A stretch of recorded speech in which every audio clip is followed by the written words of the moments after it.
my channel. I am the Mass Trans, and you are watching me, baby. Now, before we get today's video started, I just want to give a quick what's up to my peeps and a diabolical middle finger to the creeps. You know who you are. Who's texting me this early? All right, I'll text them later. So happy hump day. It's Wednesday. We're at the halfway mark. I'm super excited about that. It's pretty early in the morning. It's about 7:30-ish. So if you hear a rasp in my voice, it's just because I just woke up, brushed my teeth, and came to talk to you guys really quick before I got my day started, before I got wrapped up in meetings today. So just wanted to talk for a little bit, run my mouth for a little bit. You know I like to do that. First of all, I want to give a shout out to MJ Rodriquez from the show Pose, who is the first trans woman of color to ever be nominated for an Emmy. So congratulations to MJ. That's absolutely huge.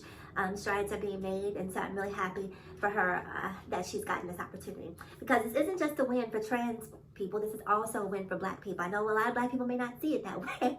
People of color may not see it that way, but it is, okay? So congratulations once again to MJ Rodriguez. Now, I'm going to talk about my favorite my favorite subject at the moment, and that is the weed spot. I'm trying so hard to just purge this from I don't want to say purge it from my consciousness, but it's just one of those things that it just keeps digging and gnawing at me over and over and over again, because the more I think about it, the more angles that start to come to me, and the more things that just start to not make sense to me.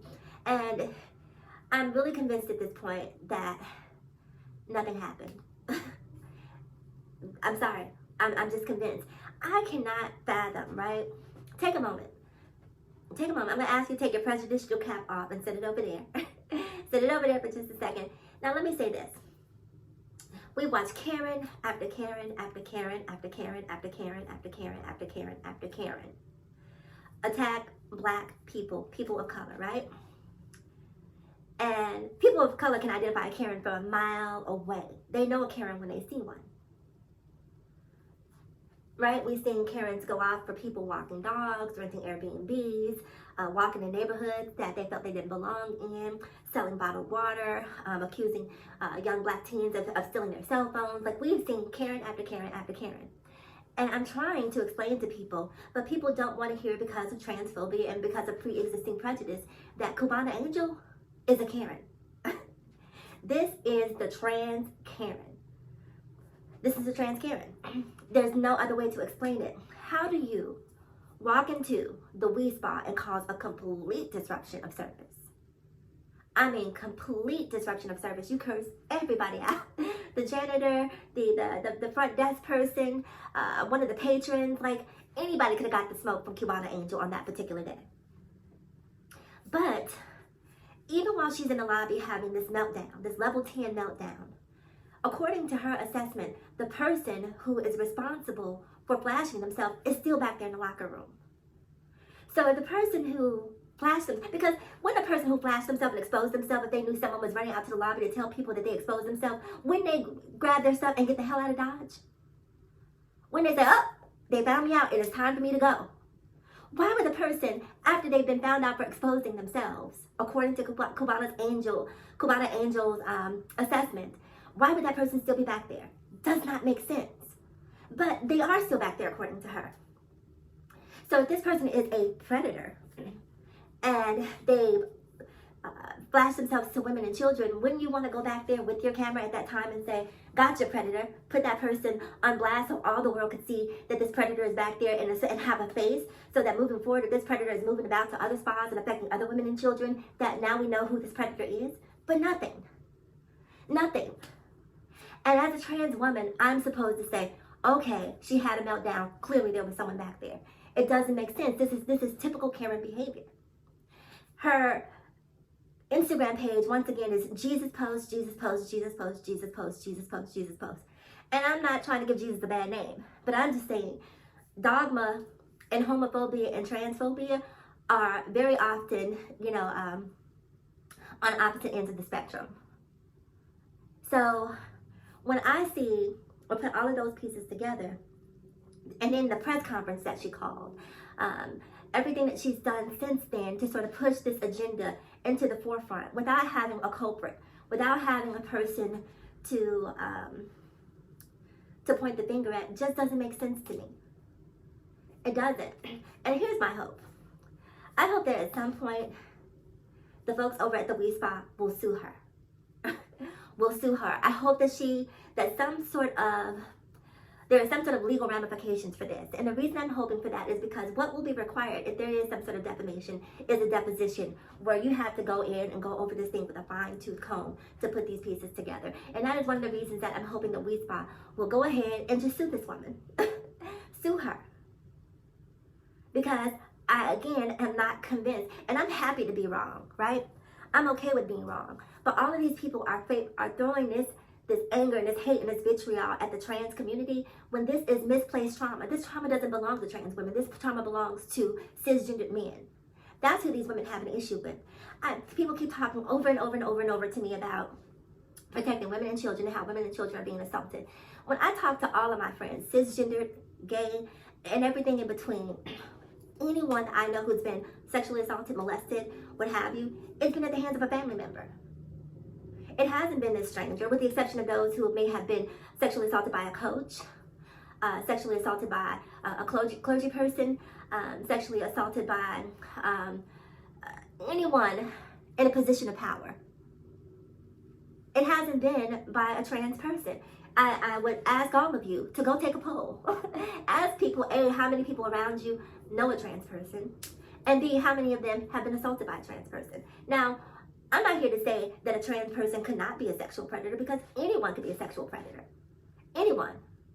You know, it could be a trans person, a cisgendered male, cisgendered woman. There could be anyone who could potentially be a sexual predator. And if that's the case, then let's go after that person, right? I'm not saying because the person is trans that suddenly they get a pass and they are nullified from public persecution and prosecution, if you will, based on the fact that they're trans. I'm okay, let's go get it. Let's make this happen. But until we see an actual person, because like I said, this happened like 2 weeks ago. 2 weeks ago, Cubana Angel is all over the news. These assaults are all over the news. But yet the person who did not run out the spa, did not leave when all of the hubbub was happening in the main area, in the foyer of the establishment, yet that person still is nowhere to be seen. That does not make sense to me. The only reason, and I've said this before, the only reason this will make sense to a lot of people is because they harbor a disdain, a hate, transphobic feelings for the trans community to begin with. And if that's the case, then that's a whole other conversation. Because trans women are not the ones out here, for the most part, by and large, hurting women and children. Women are being beaten, shot by their men, their partners. It's not trans women out here hurting them. Kids are being abused, shackled. What was the Gabriel, I can't think of his name. I can't think of the last name. The Hispanic documentary, that was the documentary about the young Hispanic child that was on Netflix. Wasn't a trans person who beat him up for being gay, for being perceived gay. It was a straight cisgender man who hurt and harmed that baby. Wasn't a trans person. The other Netflix documentary, well, even within that Netflix documentary, there was a second child who was perceived to be gay or LGBTQ identified, and because of that, that child was killed. So this notion that LGBTQIAP plus our people are lurking in the dark, wanting to hurt and harm women is just such a misnomer. It's so far-fetched to me. This is really fear-mongering at its best. There's no empirical evidence to show that trans people are out to hurt women and children. It just does not exist for the most part. And again, there may be anomalies. There may be these one-offs. There may be these outliers of a trans person who may be, I don't know for the most. But what I'm trying to say is, by and large, that's not the case. So this whole We Spa thing, this notion that there was someone there, but the person who was there has become this predatory enigma that no one seems to be able to find, that just took their time and had a relaxing day at the spa. At the very least, right, if I'm a trans person and I'm back there, right, being accused of a predator, and I hear all of this commotion happening, all of these people running out of there screaming because of my presence, oh, I'm coming out like Diana Ross. I'm coming out into the lobby to say, excuse me, blast you where? Why would I want to blast you? Why would I, I'm going to come out there and speak up for myself. what I wouldn't do, because first of all, how can you relax with all of this going on around you? How can this person that she's accused of exposing himself to her and to children just lay back there and do, you know, back paddles in the pool and rest comfortably in the sauna, knowing that all of this, that would have to be some type of sociopath, right? Just completely disconnected, completely devoid of emotion. It just doesn't make sense. The more and more and more I think about it, it does not make sense. You know, and I'm seeing all of these YouTube videos where I saw one where the person used a thumbnail of the guy who confronted Cubana Angel, basically as to imply that that was the person that exposed themselves. That's how desperate people are to find someone. There was a video that went viral a couple years back where there was a trans person, I want to say in GameStop or a convenience store, and the person behind the counter was misgendering that person, calling her he, excuse me, and the person kept saying, "It's ma'am." I saw one thumbnail where they took an image of that person and inserted it into the thumbnail, because people are desperate to make this story make sense. People are desperate to attach a face to the boogeyman because one does not exist. So they're just finding any image to put there, because it's so easy to propagate this story, because people are already afraid of the unknown, and the unknown is trans women, and trans women are not a threat. And there also needs to be a clear distinction between a predatory man and a trans woman, okay? I am a trans woman, okay? I'm a trans woman. I'm not a predatory man. I don't want women. In fact, I have to get women up off of me, okay? Can't tell you how many women have come on to me, how many couples have come on to me that I said absolutely no to. How many women have tried to shoot their shot at me, but suddenly I'm the predator. And I'm not going to sit back and act like, because to be black and to be trans is to exist in a perpetual state of cognitive dissonance. You know, it's for you to be black, for me to be black and down with the cause and down with the movement, I have to support this whole Karen thing. I'm not doing that. I'm not supporting Cubana Angel's rhetoric, because it is hateful and vitriolic. And it's so easy for black people to mitigate this, to minimize it. But when something happens within our own community, everyone's ready to rally. It's time to go to war. But we give absolutely no level of grace or concern or compassion to the trans community, because we are, quote unquote, you know, disposable. So take a moment. If you get a chance, I ask you to step outside of everything that you think happened at the Wee Spa and have a moment of objectivity, and just look at this piece by piece and think about some of the things that I've said about the person who exposed themselves still being in the back but not coming out.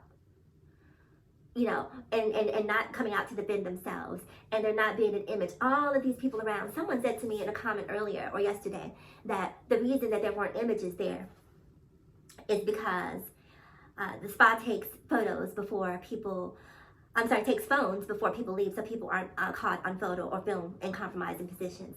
Okay, cool. First of all, in 2021, I'm not going to any place where I cannot have my phone on my person. I'm not doing it. In the day and age of mass shooters and, you know, this unstable society, that might be my last opportunity to reach out to a loved one, my last opportunity to call for help, my last opportunity to record footage of the person who is perpetrating said crime. My phone is coming with me. If my phone can't come, I can't go. So if the Wee Spa is taking phones of people who enter, and why would the Wee Spa want to take phones and then have to bear the brunt of the financial liability if something happens to that phone?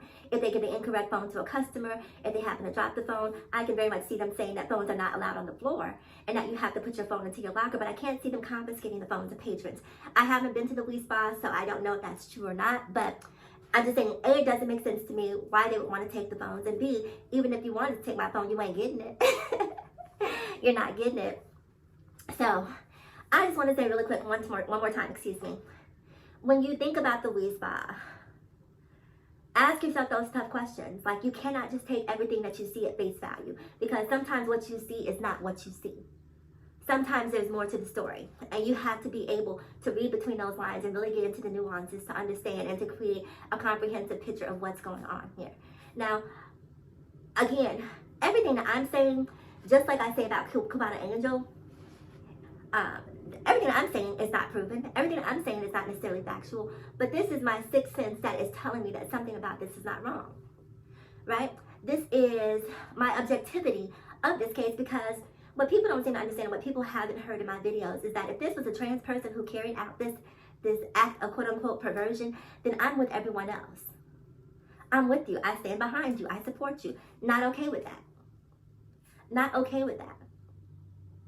But I guarantee you, if it came to light that Cubana Angel fabricated this entire story, there would be so many people that would say, oh well, I still don't think that trans people should be in the locker room anyway. They don't have no business in there anyway. And that sentiment is at the root of why people don't care about the facts in this case. Because you don't want trans women to be there to begin with. So whether this story is fabricated or not, you're on board because you want to stop trans people from being in quote-unquote women's spaces. And one more thing, before I go, I've been thinking about that. Like, what is the resolution? What is the solution about trans women in women's spaces? Excuse me. So here's what I thought about. I said to myself, in order to be inclusive of trans people in quote-unquote women's spaces, pre-operative trans people, do we need to create a space within a space, right? Within the women's space, there's a trans space where trans people are allowed to be completely nude if they are post-op. And if you are in the broader area, then you would have to be post-op. I don't know if that's a logical solution. I don't know if that would still make some women uncomfortable. But that was one of the things I thought about. How can we be more inclusive so that some trans women who might be post-op or pre-op would still have a safe space within the women's space, but it would also be its own little pocket, so to speak. And then here's one more question. One more question.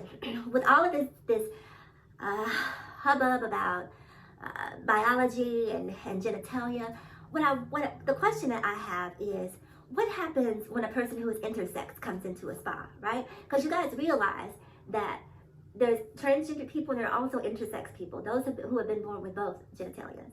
And sometimes the genitalia might be internal, sometimes it may manifest itself in an external capacity. It just depends on the person who's intersexed. And sometimes people who are intersex may be raised as one sex by their family because the family wanted a boy, so they raised the person as a boy. And then later on in life, that person discovers that they identify as a woman, or that they are a woman according to biology and the assessment that most of you would make. You know, they have ovaries and fallopian tubes and all that stuff is going on internally. Do they have a right to be in that space? Where do they go? I ask you because these questions have to be answered. Society is full of people of all different shapes, types, and colors. And if you are terrified or fearful of different, then I don't know how you're going to exist in society. You know, I hate being next to people who chew with their mouth open in public. It makes me want to go pimp slap a hoe. Like, close your mouth. Who didn't raise you right? But I can't do that. But when I go into society, I have to be prepared that there might be a smacker next to me, and I have to suppress my inner urge to smack back. I say that to say that you don't have control over what's around you the moment you walk out of your doors. You have to realize that you are part of a larger society, and we all have to give a little and take a little. We all have to make concessions. And that includes the trans women. One more thing before I go. I'm glad I came to that point. Because I've been talking to cisgender women. I need to talk to trans women for just a moment. Trans women. We have to respect, okay?